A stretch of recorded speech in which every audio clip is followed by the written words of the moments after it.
Good morning, everyone. Here is Dharti ma'am with you. Today is your lecture number second of the chapter Biology and Human Welfare of the Botany section. मैंने आपको ये पहले भी बताया था last lecture में कि जो PDF नंबर है वो एज इट इज़ चलेगा. फॉर एग्जांपल है जैसे ये आज का जो आपका लेक्चर है इसका ऐसे नंबर जो है वो 55th लेक्चर का है, लेकिन चैप्टर वाइज देखा जाए तो ये सेकंड नंबर पे है. क्लियर. ये मैंने इसलिए किया है ताकि आपको ये पता चल जाए कि आपके इस चैप्टर के, एक पर्टिकुलर चैप्टर के कितने लेक्चर्स हैं. नाउ हमने जो टॉपिक स्टार्ट किया था वो है प्लांट ब्रीडिंग का. लास्ट लेक्चर में हमने देखा था कि प्लांट ब्रीडिंग क्या होती है और हाई यील्डिंग वेराइटीज़ उसमें से कैसे आती हैं. आज के लेक्चर में हम देखेंगे कि plant breeding for disease resistance क्या है, ठीक है, क्यों करवाई जाती है. आपको पता है कि बहुत सारे जो पैथोजेंस हैं, for example fungal, bacterial, viral, nematodes, ये सारे पैथोजन जो हैं ये अटैक करते हैं कल्टीवेटेड क्रॉप्स पे, और इन सब से बचने के लिए हमें डिजीज़ रेजिस्टेंट प्लांट जो हैं वो ग्रो करवाने पड़ते हैं.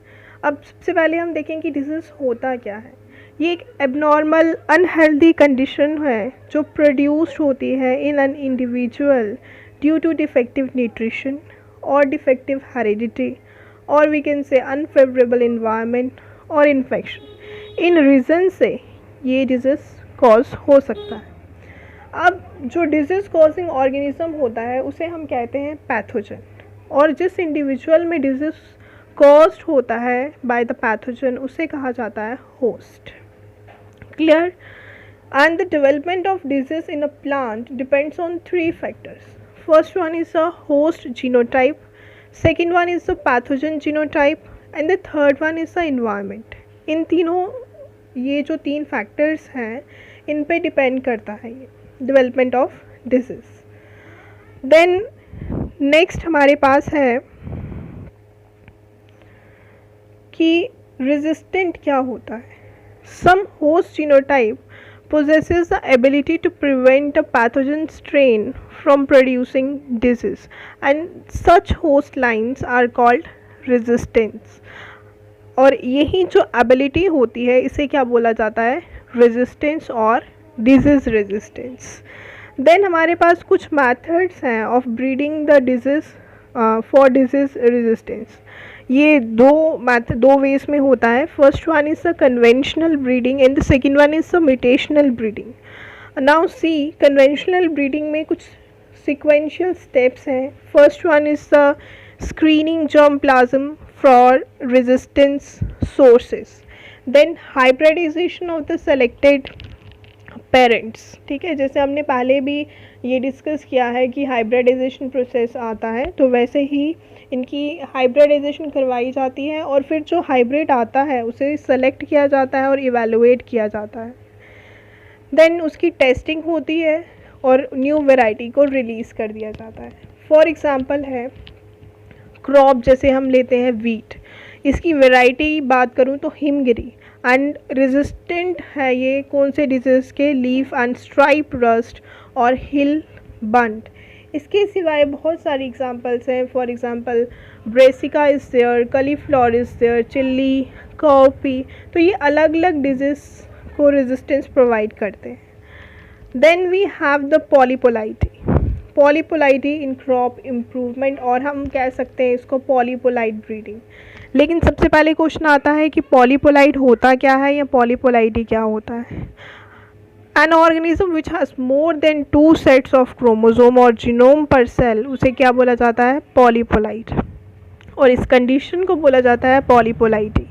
इसकी एग्जांपल है जैसे wheat, banana, cotton is there, after date potatoes, sugarcane, tobacco, ये सारी इसकी एग्जांपल्स हैं.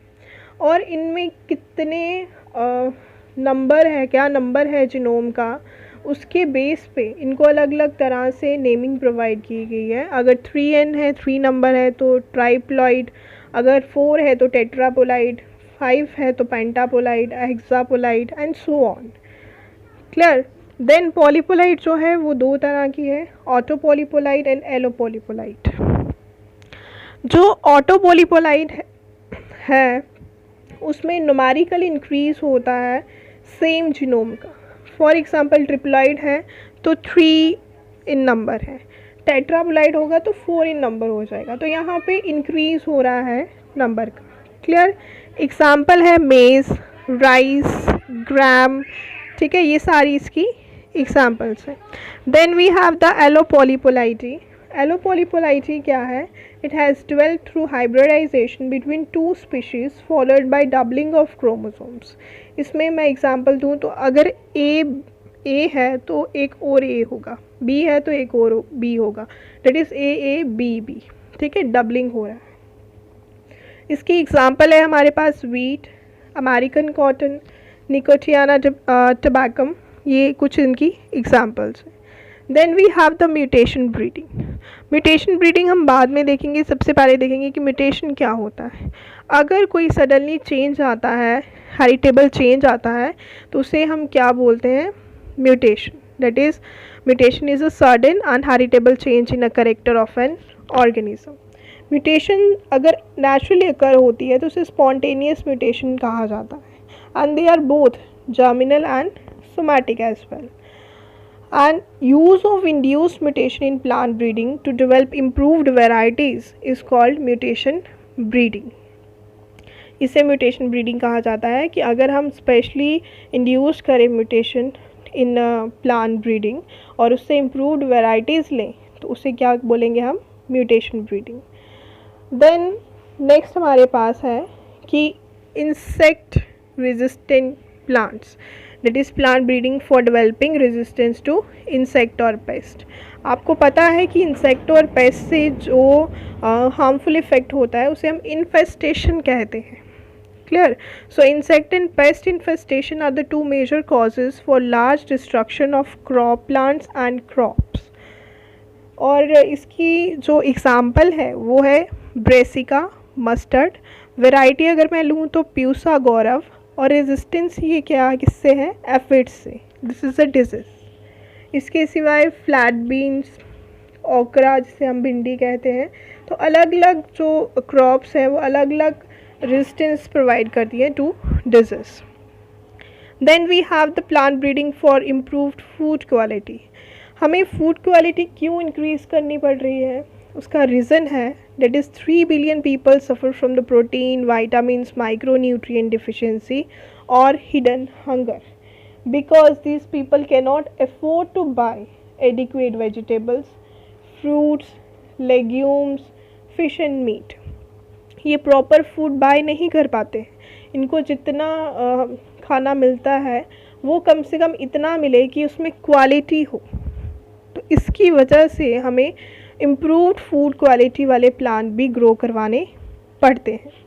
इसके लिए एक प्रोसेस है, that is the biofortification. Biofortification में क्या है? ब्रीडिंग करवाई जाती है, breeding of crops with a higher level of vitamins, minerals और higher proteins and healthier fats. इसे क्या कहते हैं? Biofortification. And the plant breeding is undertaken for improve nutritional quality of the plant. Following are the objectives of improving. First one is the protein content और उसकी quality, then oil content उसकी quality, then vitamin contents and after that micronutrient and mineral contents. ठीक है, और ये कुछ examples हैं हमारे पास, लिस्ट ऑफ बायोफोर्टिफाइड क्रॉप्स, जिसमें cassava, maize, sweet potato, beans, pearl millet, rice and wheat, ये सब एग्जांपल्स हैं। बायोफोर्टिफिकेशन मस्ट है बिकॉज हमारी इंडिया में इतनी डेवलपमेंट नहीं है ताकि सारे के सारे जितने भी इंडिविजुअल्स हैं उनको अच्छा खाना वो ले सकें, इतनी डेवलपमेंट नहीं है। कुछ वर्कर्स हैं जो खींच के 2 टाइम का खाना ही कमा पाते हैं, उससे ज़्यादा नहीं। तो अगर वो 2 टाइम कुछ खा रहे हैं तो उनको कम से कम उतना मिले कि जो 2 टाइम उन्होंने खाया उसमें सारे के सारे जो न्यूट्रिएंट्स हैं वो अवेलेबल हों। हमारे पास अगर 2 वेराइटीज़ हैं राइस की तो हो सकता है एक वेराइटी में 50% कार्बोहाइड्रेट्स हों, एक में 80% हो। ठीक है, तो ये डिपेंड करता है कि कौन सी वैरायटी लेनी चाहिए। ऑब्वियस है 80% वाली या फिर 50% वाली, it's depend upon the person who want to take.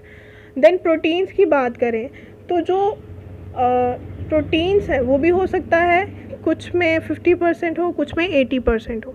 तो ये डिपेंड करता है कि कौन सी देनी है, ठीक है, प्रोटीन्स किसको कौन सी लेनी है।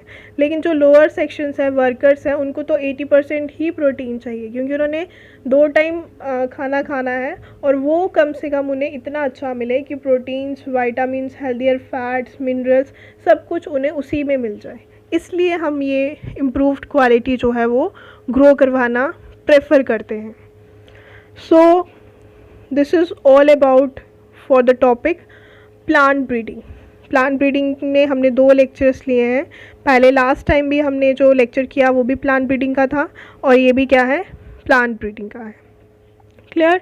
सो this is all for today and we will continue in the next lecture. Have a great day.